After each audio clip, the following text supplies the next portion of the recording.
You make me feel like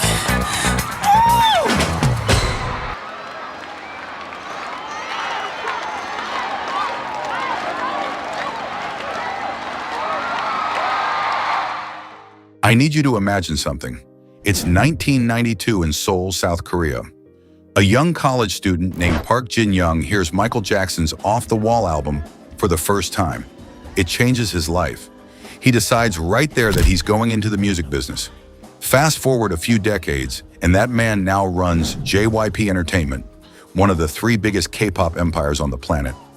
The company behind Twice, Stray Kids, and 2PM. Across town, another young Korean named Lee Soo-man is studying in the United States.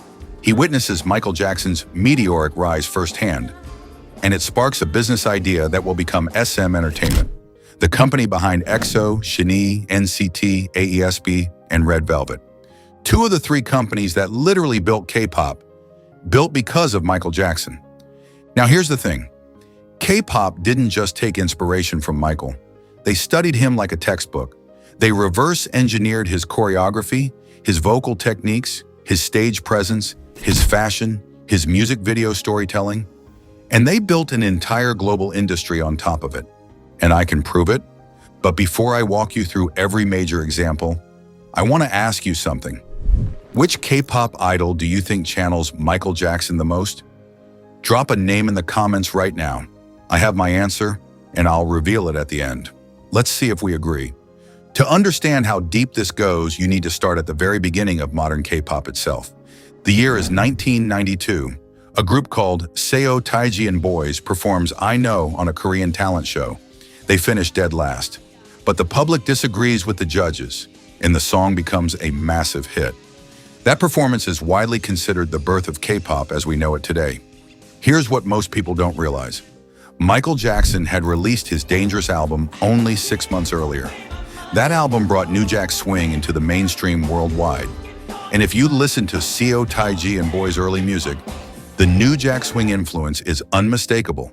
The sonic DNA of modern K-pop traces directly back to a genre that Michael Jackson popularized globally. And it didn't stop there. The producer behind much of the Dangerous album, Teddy Riley, one of the architects of New Jack Swing, was later recruited by SM Entertainment to produce for K-pop groups.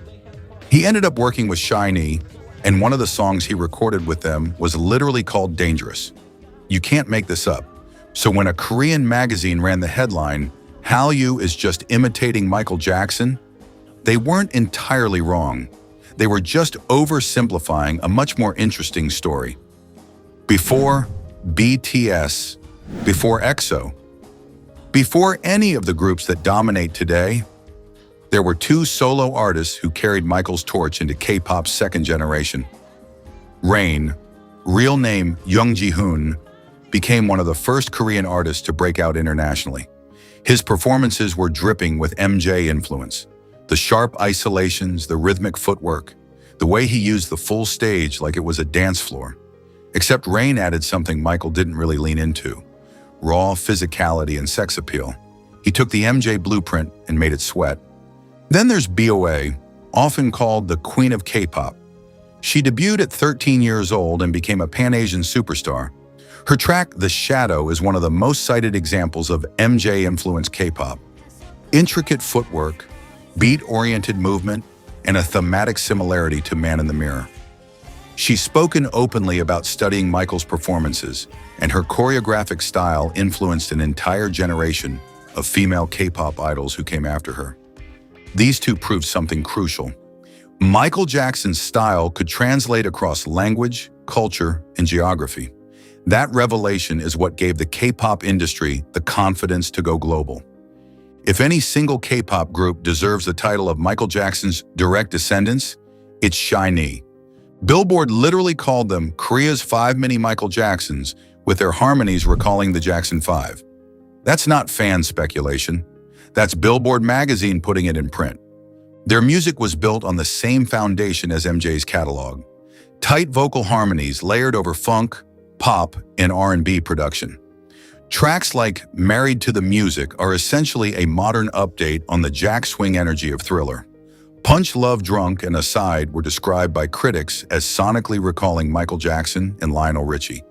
When asked directly about the comparisons, SHINee member Jin-young said something revealing.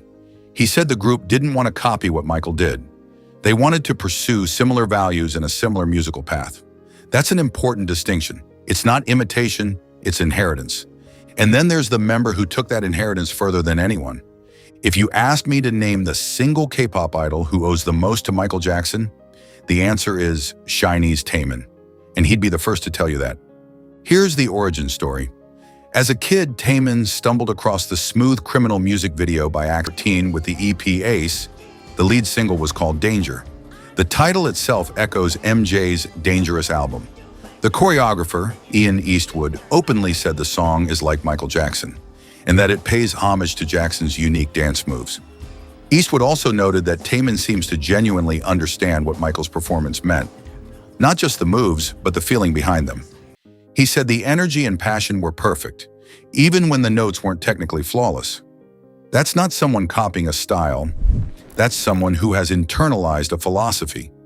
And now the institution that sits alongside displays about Michael Jackson himself.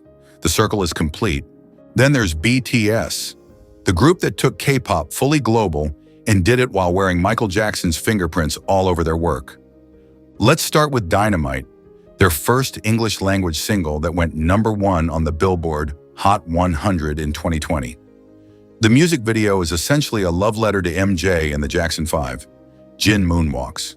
Jimin mirrors Michael's moves so precisely that a fan edit syncing his dance with MJ footage went viral. V strikes poses that reference off the wall. The musical arrangement carries echoes of I Want You Back. Michael's own nephew Todd Jackson responded publicly, saying he thought Michael would have loved it and that he could see his uncle smiling. Then came Butter in 2021. Jungkook's very first line in the song is smooth like butter, like a criminal undercover, a direct nod to Smooth Criminal. Later in the video, Jin and Jungkook strike a pose that fans immediately recognized as a reference to the anti-gravity lean.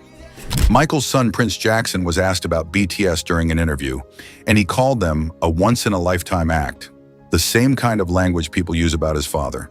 He described the way BTS pays homage as gratifying and heartwarming. And beyond the recorded music, BTS members Jimin and Jungkook have performed dance covers of Black or White and Love Never Felt So Good on Korean television. The group members also own personal Michael Jackson memorabilia. This isn't casual influence, it's devotion. The influence doesn't stop with the established names. It keeps rippling outward. G-Dragon of BIGBANG, widely considered the king of K-pop, has referenced MJ's choreography in multiple performances. His 2024 comeback single had fans on TikTok creating side-by-side comparisons of his moves with Michael's original routines. EXO's choreography for Call Me Baby has been described as a modern revamp of Michael's dance vocabulary. The sharp group formations, the rhythmic precision, the isolations. Their track History carries subtler traces of the MJ influence that runs through everything SM Entertainment produces. SHINee and Super Junior members, along with Girls' Generation, have collectively performed Michael Jackson tribute medleys at SM Town concerts, essentially treating MJ material as the shared language of the entire label. Red Velvet worked MJ song titles into their rap verses on Dum Dum. Jay Park shot his So Good video wearing a red leather jacket that's an unmistakable nod to Thriller. Crush and Zion T literally shout out MJ after the first chorus of Hey Baby. Even Enhypen's Nikki, one of the youngest stars in K-pop right now, regularly performs Michael Jackson dance routines with his group members' reactions going viral. The pipeline from MJ to K-pop isn't just alive, it's self-replicating. Here's something most people miss entirely. It's not just the idols, it's the people building the machine behind them. Rino Nakasone is one of SM Entertainment's key choreographers. She created routines for SHINee's Replay and Girls' Generation's Genie, two of the most iconic K-pop choreographies ever. And she's been completely open about where it comes from. She said, man, seriously, because of Michael Jackson, every time he made a video, everybody copied his moves. She credits him as the direct reason K-pop choreographies became such a central part of the product. Similarly, choreographer Leah Kim and Ri Hata, both major figures in the K-pop dance world, have cited Michael as their primary influence. The infrastructure of K-pop dance is built on Michael Jackson's foundation. Every synchronized group routine, every viral dance challenge, every point choreography that trends on TikTok, it all traces back to a man who proved that dance could be as important as the song itself. So here's the truth. K-pop didn't steal from Michael Jackson. That title is provocative, and I used it on purpose, because the real story is more interesting than theft. What K-pop did was something Michael himself would probably have respected. They took his vision and scaled it. They looked at what one man accomplished alone on a stage, the fusion of voice, dance, fashion, and storytelling, and asked, what if we built an entire system around that idea? Michael Jackson didn't just influence K-pop, he gave it permission to exist. The founders of the industry watched him and thought, music can be this big, this visual, this physical, this global. And then they made it happen. Taemin said it best when he talked about hoping his career could give people strength the way Michael's gave him. That's not imitation, that's legacy. So, who was your pick for the K-pop idol who channels MJ the most? Did you say Taemin? Jimin? Someone I didn't cover? Fight it out in the comments. And if you want to see how Michael's influence extends even beyond K-pop, into the biopic, the Bruno Mars debate, and the family drama around his legacy, subscribe to Dear Michael. We're just getting started.